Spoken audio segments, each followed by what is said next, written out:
복된 소식 아름다운 소리 AM 1590kHz 시카고 기독교 방송입니다.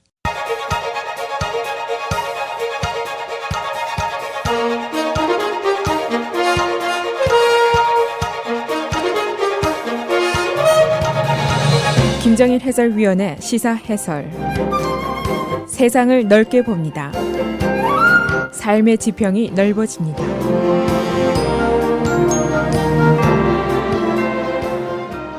시사해설입니다. 연방 하원이 오늘 오바마 케어 폐지안에 대한 표결에 들어가기로 결정을 했습니다. 하원의 공화당 지도부는 새 의료안 통과에 필요한 표를 확보하고 있다고 믿고 있습니다. 과연 오바마 케어가 트럼프 케어가 될 수 있을 것인가? 이 중차대한 문제의 의회 결정이 오늘 시작이 되고 있습니다. 물론 오늘 결정이 이 이슈의 끝이 아닙니다. 상원의 표결이 또 남아 있습니다만은, 그러나 오늘 하원에서 다수당인 공화당이 이 안을 성공적으로 통과시켜야만이 정치적으로 발판이 생기게 됩니다.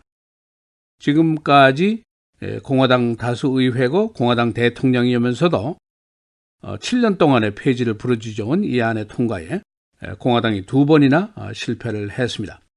그래서 정치적인 약세를 드러내고 말았는데, 오늘이 바로 3세번입니다. 이 정치적으로는 이제 그렇다고 치고 이게 다른 문제가 아니라 바로 우리가 아프면 병원에 가는 문제가 여기에 달려 있습니다.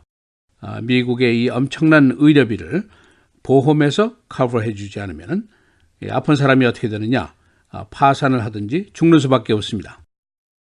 그래서 오늘은 그동안 질식 상태에 있던 새 의료안이 오늘 기사회생을 할 수 있을 것인지, 또 하원 공화당 지도부가 이 안을 오늘 표결로 끌고 가게 된 그 사정이 어떤 것인지, 새 안이 우리 병원에 가는 문제에 어떤 영향을 미치게 될 것인지 알아보도록 하겠습니다.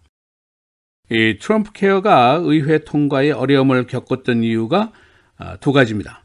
하나는 공화당 보수 측의 반대입니다. 오바마 케어와 너무 비슷하다.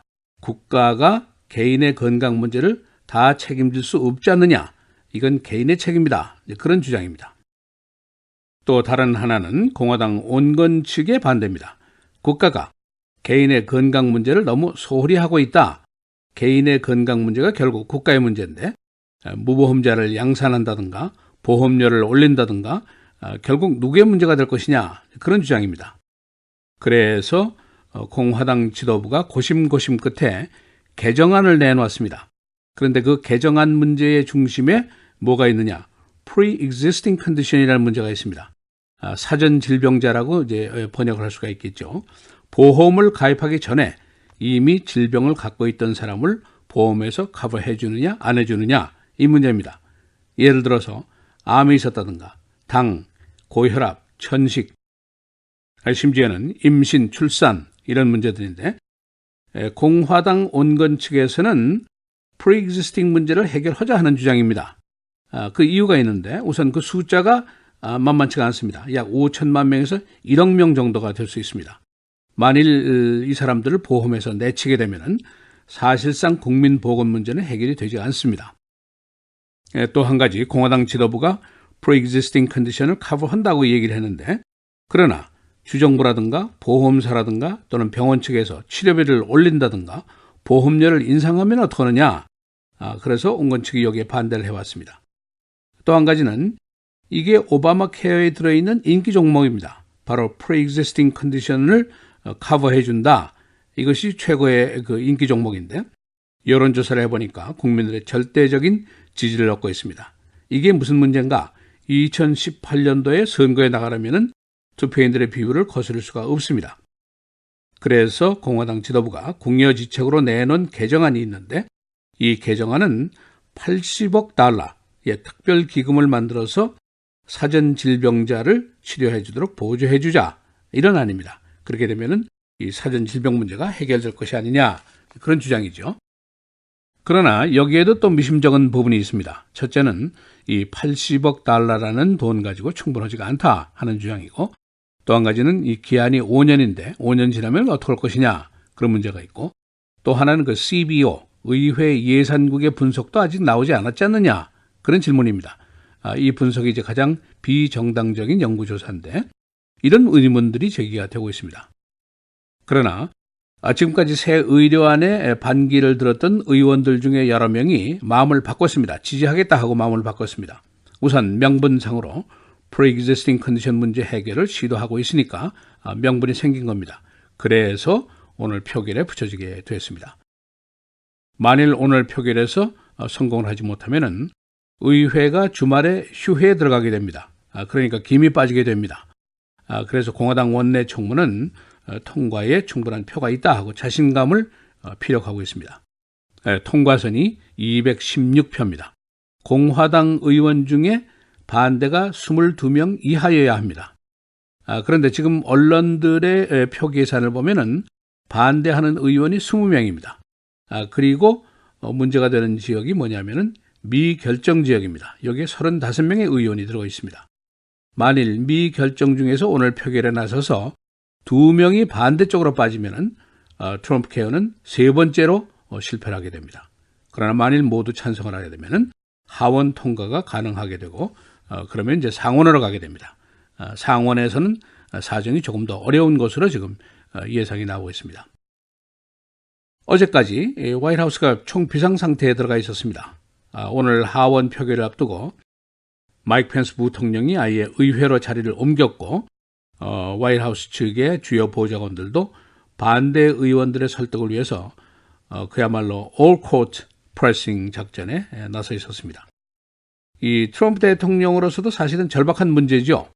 취임 100일이 지났는데도 번듯하게 의원을 통과시킨 것이 한 건도 없습니다. 그의 인사 문제도 휘청거렸고 멕시코 장병 문제 이번 예산에서 아예 빠져버렸고 테러 방지를 한다고 모슬렘 6개국 입국 금지 조치를 했는데 이것도 법원에서 3번이나 퇴짜를 맞았고 불법 이민 추방 문제 비협조적인 도시에 연방기금을 안 주겠다고 위협을 했습니다만 법원에서 no, 안 된다. 의회가 인준한 지출안을 그대가 마음대로 하지 못한다. 이렇게 또 판결을 했습니다. 그 밖에 안보 문제, 국제 문제도 별 성과가 없었습니다. 이제 그 중에서 가장 큰 문제가 바로 오바마 케어 폐지안입니다. 2번이나 의회 상정조차도 실패를 했는데 오늘은 기필코 뭔가 보여줘야 한다는 절박감에 빠져 있을 만합니다. 그러나 민주당 측하고 AARP, 전국 노인회 같은 쪽에서는 계속 반대를 하고 있습니다. 80억 달러라는 돈 가지고는 어림도 없고 결과적으로 노인들 또 질병 보유자들이 큰 그 손해를 보게 될 것이다. 그런 우려 때문입니다. 이제 하원 의원들이 오늘 어떻게 표를 찍을 것인지 이것이 오늘 2018년도 선거에 승패가 달려있다고도 볼 수가 있습니다.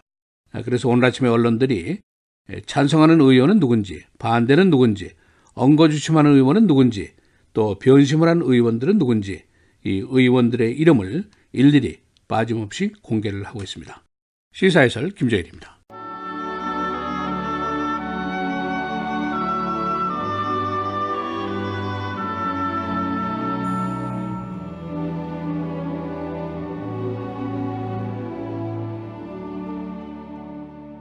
그러므로 우리가 낙심하지 아니하노니 우리의 겉사람은 낡아지나 우리의 속사람은 날로 새로워지도다.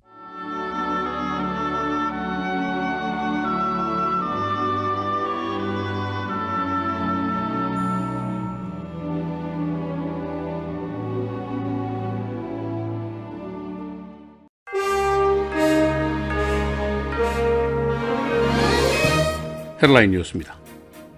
하원이 오늘 새 의료안에 대한 표결을 실시합니다. 하원 공화당은 오바마 케어 폐지 그리고 새 의료안 통과에 충분한 표를 보유하고 있다고 밝혔습니다.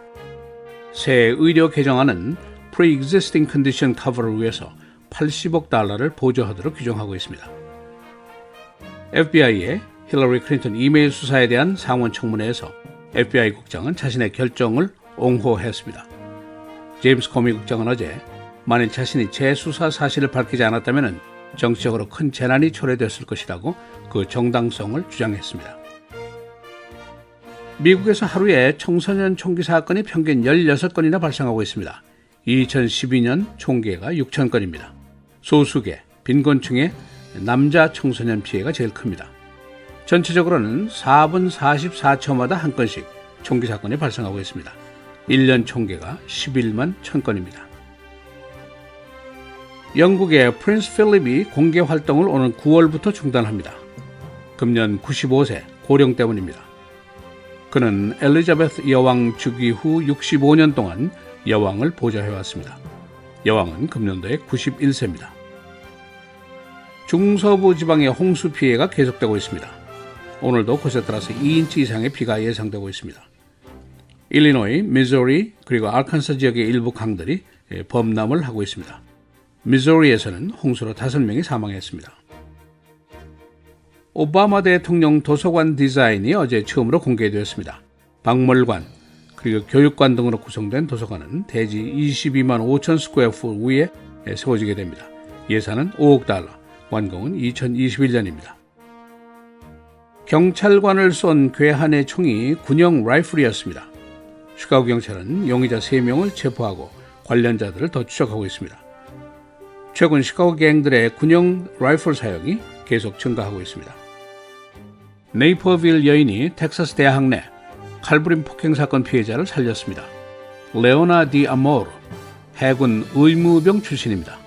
그녀는 자상을 입은 남학생을 긴급 처리로 목숨을 살렸습니다.